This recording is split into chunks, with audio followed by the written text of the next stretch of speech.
Hi there, Scott Action Jackson here, back with one of these top lists I said I was going to cover. And this one's going to be some of my favorite Super Nintendo games. First up is Aladdin. Yes, the Capcom Aladdin on the Super Nintendo. Now, while this video game did not look as great as the Sega Genesis one, to me, and I don't give a shit I don't give a fuck what anybody else says. To me, Aladdin on the Super Nintendo always played better. Period. It didn't exactly sound better. It sounded good, but didn't sound the best. People were like, oh yeah, Aladdin on the Genesis is the best. It's the only one that should be out there. Shut the fuck up. Seriously, shut the fuck up. This is supposed to be a fun little game. You want to know another good thing about this game that Sega Genesis version doesn't have? A port. They ported the Super Nintendo Aladdin over onto the Game Boy Advance. How's your superior Aladdin now? Chrono Trigger. Now, most of the stuff that you hear about this game is all true. It is one of the great RPGs of the era. It has where you can do little things that you would normally do in an RPG that had consequences later on. But in this game, you go to the future, to the past, to even space-ish. But overall, this is a great RPG game on the Super Nintendo, which the Super Nintendo is known for having some great RPGs in general. And to be honest, this is the only one I have on the list. Death and Return of Superman. Yeah, I got this on the list. I liked this game. This does cover, I guess you could say, the events from Doomsday being awakened to the final confrontation with the evil cyborg Superman.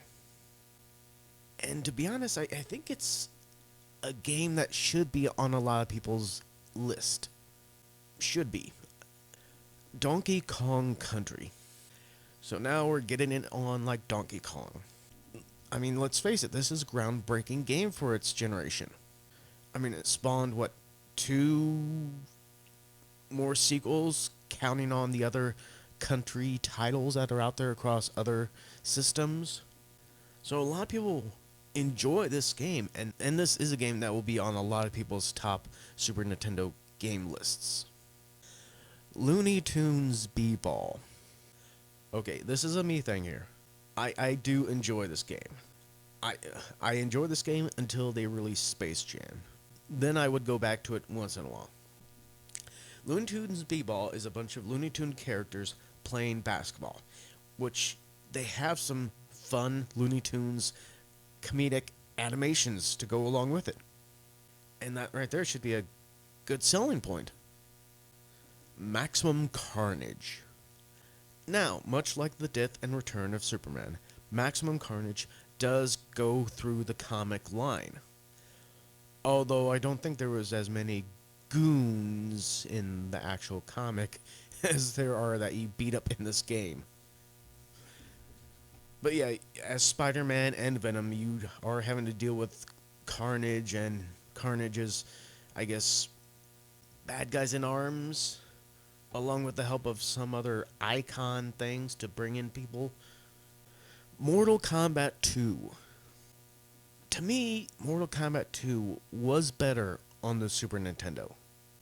And that's not bad considering it was a port, and it was, I think we were lucky that it wasn't too butchered by the ratings bureau, because we know how bad the first Mortal Kombat was censored on the Super Nintendo, which is why that game is not on the list.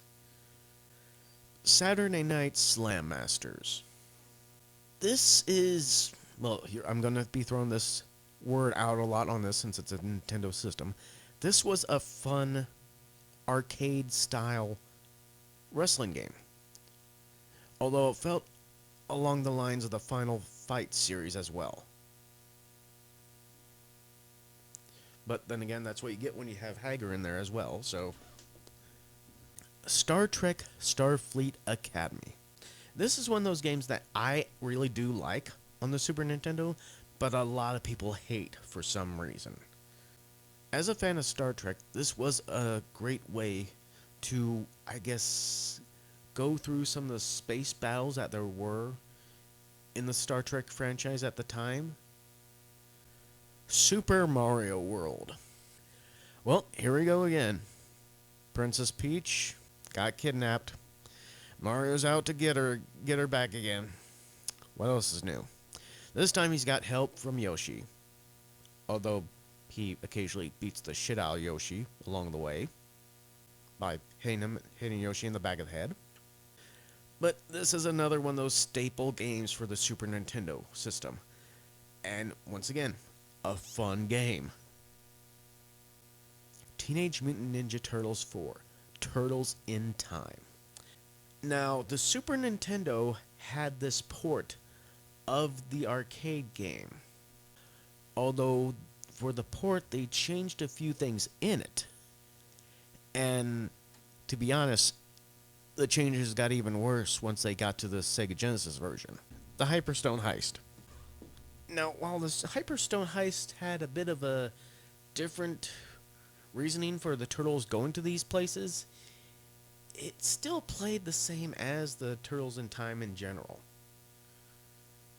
And yes, the Super Nintendo one was closer to the source material. Unfortunately, both versions still had 2 players and not 4. Ultimate Mortal Kombat 3. Now, while this was a great combination of the Mortal Kombat games,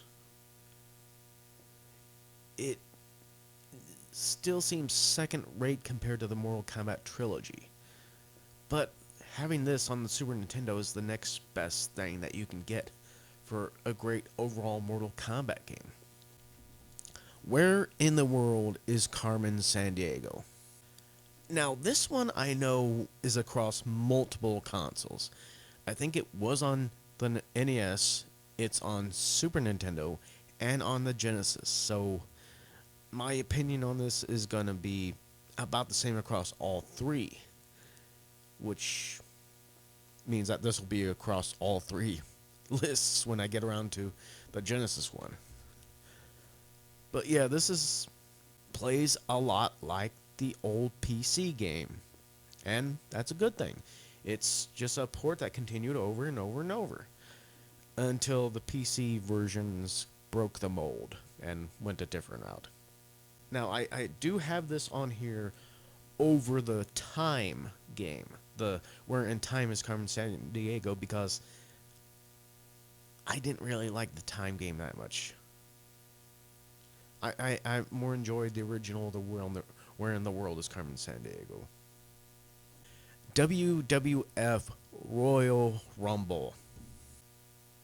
Now, there was 3 of these types of games released on the Super Nintendo.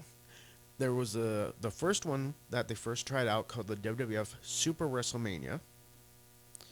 There was this one, the WWF Royal Rumble. And then there was WWE Raw. I more or less like the Royal Rumble one because it is a little more simpler. I mean, with the WWF Royal Rumble game, you had a Royal Rumble match.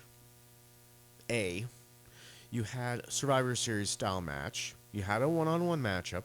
You had tag team matchup. It was a great game. It was a great game with the WWF logo on it. I mean, you even had the main WWF guys at the time. You had Macho Man. You had Bret Hart. You had the Narcissus, Lex Luger. You had Ric Flair. You had Mr. Perfect. This was a good game for its time, which the only downside to it is that it could have been a lot better, which a lot of people blame LJN for that. WWF WrestleMania, the arcade game. Now, while this is great to have on the Super Nintendo as a port, it is a lesser port. Because on, I think it was the Super Nintendo and maybe the Genesis one, they didn't really include the bigger guys. Because I know on the Super Nintendo they didn't have Bam Bam Bigelow nor Yokozuna, which are two guys I really wanted to play as on the Super Nintendo, but they weren't on this game. So that was my list, my favorite list of Super Nintendo games. Now, a lot of people have some different favorite ones from the Super Nintendo era. Some of these you might agree with, some of them you might not. Want to share your favorite ones down below? Go right ahead. So until next time, bye.